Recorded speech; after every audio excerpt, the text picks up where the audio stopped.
ಮಾಜಿ ಮುಖ್ಯಮಂತ್ರಿ ಯಡಿಯೂರಪ್ಪನವರು ಹಾಗೂ ಮಂತ್ರಿ ರಾಮುಲುಗೆ ರಾಜ್ಯ ಸರ್ಕಾರ ಶಾಕ್ ಕೊಟ್ಟು SIT ಟೀಮನ್ನು ರಚನೆ ಮಾಡುತ್ತಂತೆ. ಅದನ್ನು ADG ಅಂತ ಮಾಡ್ಕೊಂಡಿದ್ರು ಅಕ್ಟೋಬರ್ನಲ್ಲಿ. ಅದು ಯಾಕೋ ADG ಆಗಲಿಲ್ಲ ಅನ್ಸುತ್ತೆ. ಈಗ IG ಮಟ್ಟಕ್ಕೆ ತಂದುಕೊಂಡಿದ್ದಾರೆ ಆ ಕಮಿಟಿನ. ಇನ್ನು 2-3 ದಿನದಲ್ಲಿ ಮಾಡ್ತೀವಿ, ಆಮೇಲೆ FIR ಹಾಕ್ತೀವಿ ಡ್ಯಾಶ್ ಇದೆಲ್ಲ ಮೈಕೆಲ್ ಡಿ ಕುನ್ನ ವರದಿ ಆಧಾರದ ಮೇಲೆ ಅಂತ ಹೇಳ್ಕೊಂಡಿದ್ದಾರೆ. ಆಯಿತು, ಮಾಡಿ ಅವರು ಫೇಸ್ ಮಾಡಬೇಕಾಗತ್ತೆ. ಇನ್ನು ಅದ್ಯಾವುದೋ ಅಕ್ರಮ ಗಣಿ ವಿಚಾರದಲ್ಲಿ ಒಂದು 10 ಕಂಪನಿ ಮೇಲೆ ತನಿಖೆ ಮಾಡೋದಕ್ಕೆ ಲೋಕಾಯುಕ್ತಕ್ಕೆ ಕೊಡ್ತಾರಂತೆ. ಅದಾದ ಮೇಲೆ ಇನ್ನೊಂದು ವಿವಾದ ಮೈ ಮೇಲೆ ಎಳಿತಿರೋ ಹಂಗೆ ಕಾಣಿಸ್ತಿದೆ ರಾಜ್ಯ ಸರ್ಕಾರ. ಅಲ್ಪಸಂಖ್ಯಾತ ಶಿಕ್ಷಣ ಸಂಸ್ಥೆಗಳ ಮಾನ್ಯತೆಗೆ ಷರತ್ತುಗಳನ್ನು ಸಡಿಲ ಮಾಡೋಕ್ಕೆ ಹೊರಟಿದ್ದಾರೆ ಅನ್ಸತ್ತೆ. ಒಪ್ಪಿಗೆ ಕೊಟ್ಟಿದ್ದಾರೆ ಸಂಪುಟದಲ್ಲಿ, ವಿಚ್ ಇಸ್ ನಾಟ್ ಕರೆಕ್ಟ್. ನಾನು ಈಗಲೂ ಹೇಳ್ತೀನಿ, 50% ಸೀಟುಗಳಿಗೆ ಕಡ್ಡಾಯವಾಗಿ ಅಲ್ಪಸಂಖ್ಯಾತ ವಿದ್ಯಾರ್ಥಿಗಳನ್ನು ದಾಖಲು ಮಾಡಿಕೊಳ್ಳಬೇಕು ಅನ್ನೋ ನಿಯಮಕ್ಕೆ ಸರ್ಕಾರ ಕೊಕ್ಕು ಕೊಡತ್ತಂತೆ. That is incorrect, immoral and illegal. ಅದು ನನ್ನ ಪ್ರಕಾರ. ಯಾಕೆ ಅಂತ ಹೇಳ್ತೀನಿ. ಈಗ ಅಲ್ಪಸಂಖ್ಯಾತ ಶಿಕ್ಷಣ ಸಂಸ್ಥೆಗಳಿಗೆ ಆ ಮಾನ್ಯತೆಯನ್ನು ಕೊಟ್ಟು ಒಂದಿಷ್ಟು ಲಾಭಗಳನ್ನು, ಒಂದಿಷ್ಟು ಕೆಲವು ಸವಲತ್ತುಗಳನ್ನು ಕಲ್ಪಿಸಿಕೊಡುವುದು ಯಾಕೆ ಅಂದರೆ, ಆಡಳಿತ ಮಂಡಳಿಯಲ್ಲಿ ಅಲ್ಪಸಂಖ್ಯಾತರೇ ಇರಬೇಕು. ಅಲ್ಪಸಂಖ್ಯಾತರು ಈಗ ಮುಸ್ಲಿಮರು ಅಂತ ಇಟ್ಕೊಳ್ಳಿ, ಬೇರೆದು ಇರುತ್ತೆ, ಯಾವುದೋ ಜೈನರದ್ದು, ಇನ್ನೊಂದು ಕ್ರಿಶ್ಚಿಯನ್ಸ್ದು ಇರುತ್ತೆ. ಯಾಕದು ಮಾಡಿರೋದು? ಆ ಶೈಕ್ಷಣಿಕವಾಗಿ ಹಿಂದುಳಿದಿರುವಂತಹ ಆ ಸಮುದಾಯದ ಜನರಿಗೆ ಲಾಭ ಆಗಬೇಕು, ಅದರಿಂದ ಅವರಲ್ಲಿ ವಿಶ್ವಾಸ ಇದ್ದು ಅವ್ರು ಓದಕ್ಕೆ ಬರಬೇಕು, ಅವ್ರ ಸಂಸ್ಥೆಗಳಲ್ಲೇ ಓದ್ಬೋದು ಅನ್ನೋದು ಒಂದು ಉದ್ದೇಶ. ಈಗ ನೀವು ಹೇಳ್ತಿರೋದೇನು, 50% ಆ ನಿಯಮಕ್ಕೆ ಕೊಕ್ಕು ಕೊಟ್ಟುಬಿಟ್ರೆ 99 ಹಿಂದೂನೋ ಯಾರೋ ಬೇರೆ ಬೇರೆ ಮಕ್ಕಳುಗಳೋ ಇದ್ದು ಒಂದು ಮಗು ಇದ್ರೂ ಅಲ್ಪಸಂಖ್ಯಾತ ಸಂಸ್ಥೆಯನ್ನು ಅವನಿಗೆ ಆಡಳಿತ ಮಂಡಳಿ ಮುಸ್ಲಿಮೋ ಅಥವಾ ಕ್ರೈಸ್ತನೋ ಅಥವಾ ಜೈನೋ ಯಾವುದೋ ಒಂದು ಆಗ್ಬಿಟ್ಟಿದ್ರೆ ಅದು ಅಲ್ಪಸಂಖ್ಯಾತ ಸಂಸ್ಥೆ ಅಂತ ಆಗತ್ತೆ. ಹೇಗದು? ಹೇಗಾಗತ್ತೆ? ಯಾಕಂದರೆ ಹಿಂದೆ ಸಮುದಾಯ ಚಿಂತನೆ ಇದ್ದದ್ದ ಶೈಕ್ಷಣಿಕ ಸಂಸ್ಥೆಗೆ ಅಲ್ಪಸಂಖ್ಯಾತ ಮಾನ್ಯತೆ ಕೊಡ್ತಾ ಇದ್ದಿದ್ದು, ಈಗ ಅದು ವ್ಯವಹಾರ. ಅದು ಹಾಗಾದ್ರೆ ಈ ಬಿಸ್ನೆಸ್ ನಡೆಸೋಕ್ಕೆ ನೀವು ಬೇರೆ ಮಕ್ಕಳು ಬಂದರೂ ಪರವಾಗಿಲ್ಲ, ಮಾನ್ಯತೆಗೆ ಮಾತ್ರ ಅಲ್ಪಸಂಖ್ಯಾತ ಮಾನ್ಯತೆಗೆ ಬೇಕು, ಅದು ಆಡಳಿತ ಮಂಡಳಿ ನಾವೇ ಇರಬೇಕು ಅಂದರೆ ಹೇಗೆ ಸಾಧ್ಯ? ಒಂದು ವೇಳೆ ಆ ನಿಯಮ ಸರಿ ಅನ್ನೋದು ರಾಜ್ಯ ಸರ್ಕಾರಕ್ಕೆ ಅನಿಸಿದ್ರೆ, ಹಿಂದೂ ಸಂಸ್ಥೆಗಳಲ್ಲಿ 100ಕ್ಕೆ 10 ಮಕ್ಕಳು ಮುಸ್ಲಿಮರು ಬರ್ಬೋದು, ಕ್ರೈಸ್ತರು ಬರ್ಬೋದು, ಇನ್ನೊಬ್ಬರು ಬರ್ಬೋದು. ಆಗ ಹಿಂದೂ ಸಂಸ್ಥೆ ಯಾಕೆ ಅಲ್ಪಸಂಖ್ಯಾತ ಆಗಬಾರ್ದು? ದಟ್ ಮೀನ್ಸ್ ಮೆಜಾರಿಟಿ ಹಿಂದೂ ಅಂತ ಡಿಕ್ಲೇರ್ ಆಗಿದ್ದೆ ಅವ್ರು ತಪ್ಪು ಅಂತ ನಿಮ್ಮ ಲೆಕ್ಕಾಚಾರ. ಆಗ what sort of a law it is? A law has to be equal to everybody. ಅದೆಂತ ಕಾನೂನಾಗ? ಹಾಗಾಗಿ ಇದನ್ನು ಸಡಿಲ ಮಾಡಿದರೆ ಅದರಿಂದ ಆಗುವ ಲಾಭ ಇದು, ಮತ್ತು ಕಾಂಟ್ರಾಕ್ಟ್ ಮುಸ್ಲಿಮರದ್ದು ಎರಡು ಮುಸ್ಲಿಂ ಗಮನ ಇಟ್ಟೇ ಮಾಡ್ದಂಗಿದೆ. ಇದು ಮಾಡಿದ್ರೆ ಎರಡರ ಲಾಭ ಯಾರಿಗೆ? ಸಿದ್ದರಾಮಯ್ಯನವರೇ. ಸಾಮಾನ್ಯ ಗುಜರಿನಲ್ಲೋ ಆಟೋರಿಕ್ಷಾನಲ್ಲೋ ಅಥವಾ ಯಾವುದೋ ಒಂದು ಫ್ಯಾಕ್ಟ್ರಿನಲ್ಲೋ ಎಲ್ಲೋ ಕೆಲಸ ಮಾಡ್ತಿರೋ ಮುಸ್ಲಿಮರಿಗೆ ಅಂದ್ಕೊಂಡಿದ್ದೀರಾ? ಅಲ್ಲ. ಅದರ ಲಾಭ ಈಗಾಗಲೇ ಮುಸ್ಲಿಮರ ಹೆಸರನ್ನು ಹೇಳಿಕೊಂಡು ಸಿರಿವಂತಿಕೆ ಬಂದಿರೋರಿಗೆ ಮತ್ತಷ್ಟು ಸಿರಿವಂತಿಕೆಗೆ ಆಗುವ ಲಾಭ ಅದು.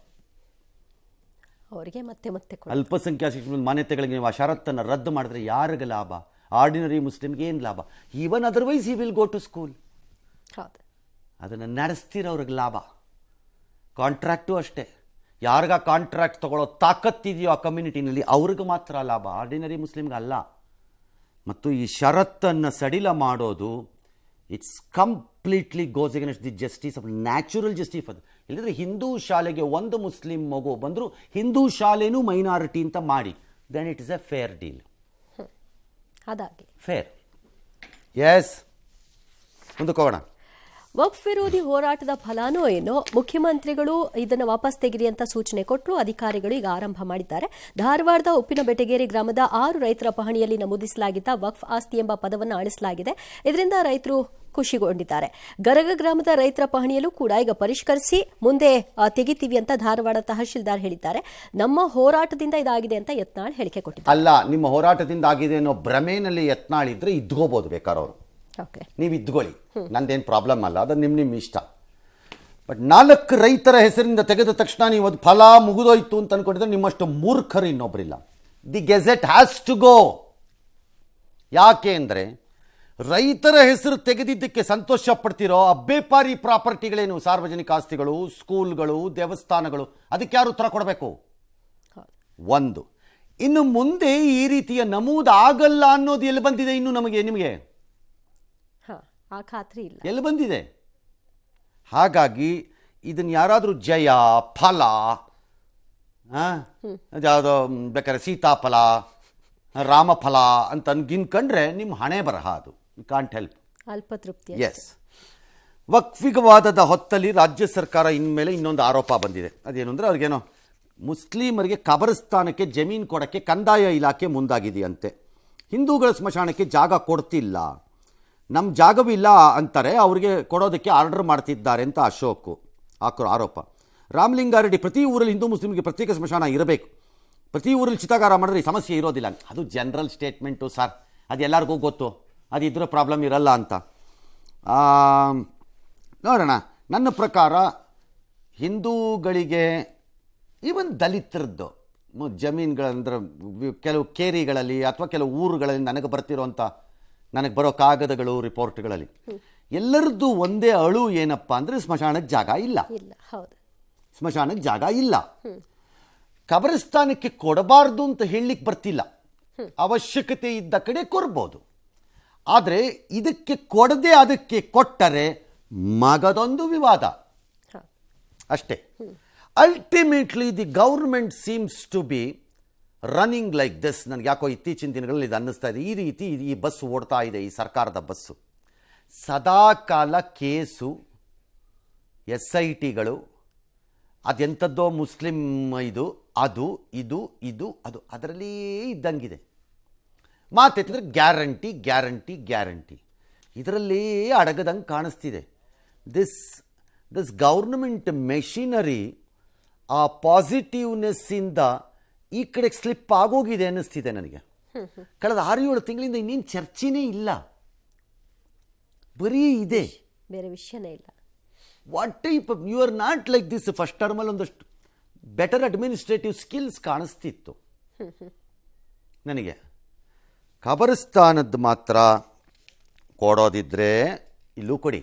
ಹೈಕೋರ್ಟ್ಗೆ ಹೋಗಿದೆ ಕಬರಸ್ಥಾನದ ಹಿಂದೂ ರುದ್ರಭೂಮಿ ಹಿಂದೂಗೆ ಇದಕ್ಕೆ ಜಾಗ ಇಲ್ಲ ಅಂತ ಹೆಣ ಅವಳಕ್ಕೆ ಮಾಡಿಕೊಟ್ರೆ 2 ಕಡೆಗೂ ಮಾಡಬೇಕು, ಇಲ್ದಿಲ್ಲ ವಕ್ಫ್ದು ನೋಟಿಫಿಕೇಶನ್ನೇ ಹೋಗಬೇಕು.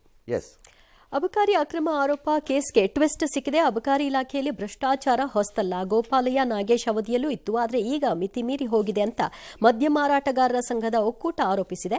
ಸ್ವಚ್ಛ ಅಬಕಾರಿ ಅಭಿಯಾನ ಶುರು ಮಾಡ್ತಾ ಇದ್ದು ನವೆಂಬರ್ 20ರಂದು ಮದ್ಯ ಮಾರಾಟ ಬಂದ್ ಮಾಡ್ತಿದ್ದೀವಿ ಅಂತ ಘೋಷಿಸಿದ್ದಾರೆ.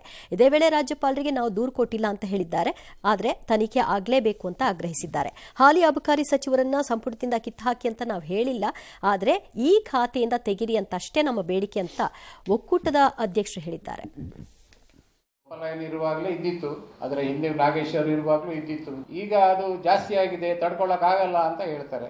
ಹಾಲಿ ಸಚಿವರಿಗೆ ಬೇರೆ ಖಾತೆಯನ್ನು ಕೊಡಬಾರದು ಅಂತ ನಾವೆಲ್ಲೂ ಕೂಡ ನಾವು ಅದನ್ನು ಹೇಳಲಿಲ್ಲ.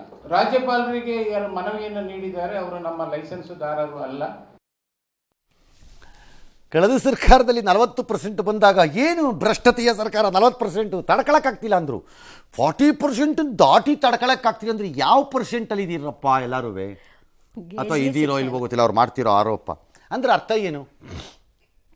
ನಮ್ಮ ವ್ಯವಸ್ಥೆ ಇಷ್ಟು ಅಂತಂದರೆ ಅದಕ್ಕೆ ಒಗ್ಗಿ ಹಾಳಾಗೋಗಲಿ ಅನ್ನೋ ಮಟ್ಟದಲ್ಲಿ ಇದ್ದೆ ಅಂತ ಆಯಿತು. ಅದನ್ನು ಮೀರಿದಾಗ ನಮ್ಮ ಕೈಲಿ ಆಗಲ್ಲ ಅಂತ ಹೊರಕ್ಕೆ ಬರ್ತಾರೆ ಅಂತ ಅರ್ಥ ಇದು. ಅದಿಲ್ಲ ಅನ್ನೋ ಹಾಗಿಲ್ಲ. ಇಲ್ಲ ಅಂತಿಲ್ಲ ಅಲ್ವಾ? ನಮಗಾಗತ್ತಾ ಇಲ್ವಾ? ಎರಡನೇದು, ಹಿಂದಿನ ಸರ್ಕಾರದಲ್ಲಿ ಇನ್ನೊಂದು ಯಾವುದೋ ಕಾಂಟ್ರಾಕ್ಟರ್ಗಳ ಸಂಘದ ಅಧ್ಯಕ್ಷ ಅವತ್ತು ಅವರಿಲ್ಲ, ಇವಾಗ ಹೋಗ್ಬಿಟ್ರಲ್ಲ ಅವರು ಮಾಡಿದಾಗ ಆರೋಪ, ಅದು ಒಂದು ಸಂಘ ತಾನೇ, ಅದೇನು ಇಂಟರ್ನ್ಯಾಷನಲಿ ರೆಕಗ್ನೈಸ್ಡ್ UN ರೆಕಗ್ನೈಸ್ಡ್ ಭಾರತದ ಸಂವಿಧಾನ ರೆಕಗ್ನೈಸ್ ಮಾಡಿದ ಸಂಘ ಏನು ಅಲ್ವಲ್ಲ, ಅವ್ರವ್ರು ಕಟ್ಕೊಂಡಿದ್ದ ಸಂಘ. ಅವ್ರ ಕಾಗದ ಬರೆದು ಬಿಟ್ಟು ಅವ್ರು ಪ್ರೆಸ್ ಕಾನ್ಫರೆನ್ಸ್ ಮಾಡಿದಾಗ ಕಾಂಗ್ರೆಸ್ ನಿಲುವೇನಿತ್ತು, ಅದು ಸತ್ಯ, ಪರಮ ಸತ್ಯ. ಈಗಲೂ ಇದು ಒಂದು ಸಂಘನೇ ತಾನೇ. ಈಗ ಇವರು ಹೇಳ್ದಂಗೆ ಹಾಗಾದ್ರೆ ಇದು ಸತ್ಯ, ಪರಮ ಸತ್ಯ ಅಲ್ಲವೇ? ಅದು ಹೌದು ಅನ್ನೋದಾದ್ರೆ ಇದು ಅಲ್ಲ ಅನ್ಬಿಟ್ರಾಯ್ತು. ಇದು ರಾಜಕಾರಣ. ಅದ್ಭುತ. ರಾಜ್ಯ ಯಾವ ಲೆವೆಲ್ಗಿದೆ, ನಾನು ಬಂದಾಗ ಇಷ್ಟು, ನೀನು ಬಂದಾಗ ಅಷ್ಟು, ಅಷ್ಟೇ ರೇಸಿಗೆ ಬಿದ್ದಿತ್ತ.